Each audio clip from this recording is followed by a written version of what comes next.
നീ ചിലപ്പോ ശിഷ്യന്റെ മുന്നിൽ മാന്യനാണ്, ഉസ്താദിന്റെ മുന്നിൽ മാന്യനാണ്, വയല് കേൾക്കാൻ വന്ന ജനങ്ങളെ മുന്നിൽ മാന്യനാണ്, വയല് പറയുന്ന മുസ്ലിയാരെ മുന്നിൽ മാന്യനാണ്, ദുആ ചെയ്യിപ്പിക്കാൻ വന്ന തങ്ങളെ മുന്നിൽ മാന്യനാണ്, നാട്ടുകാരനവരെ മുന്നിൽ മാന്യനാണ്, ഭാര്യന്റെ മുന്നിൽ മാന്യനാണ്, ഭർത്താവിന്റെ മുന്നിൽ മാന്യത ചമയുന്ന പെണ്ണാണ്, ബാപ്പാന്റെ മുന്നിൽ മാന്യത ചമയുന്ന മോനാണ്.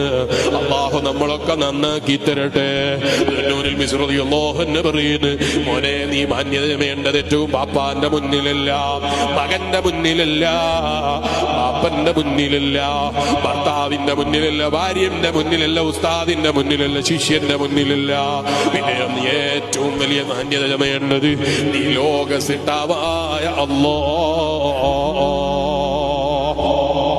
റബ്ബിന്റെ മുന്നിലാ നീ മാന്യത വേണ്ടത്. എന്താണ് ആ റബ്ബിന്റെ പ്രത്യേകത എന്നറിയോ?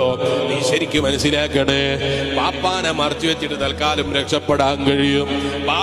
ഭർത്താവ് സ്വന്തം കട്ടിലിൽ സ്വന്തം തലയണയുടെ ചാരത്, ഭർത്താവ് കിടക്കുമ്പോൾ അല്ലെങ്കിൽ ഭാര്യ കിടക്കുമ്പോൾ ഭാര്യനെ വഞ്ചിച്ചിട്ട് നിനക്ക് മൊബൈലിൽ വേറൊരാളോട് ചാറ്റ് ചെയ്യാൻ കഴിയും.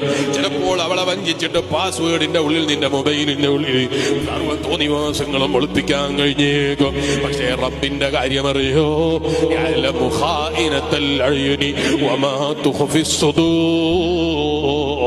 ആ റബ്ബിന്റെ പ്രത്യേകതയാണ് അവൻ അറിയുന്നതിന് പരിധിയില്ല.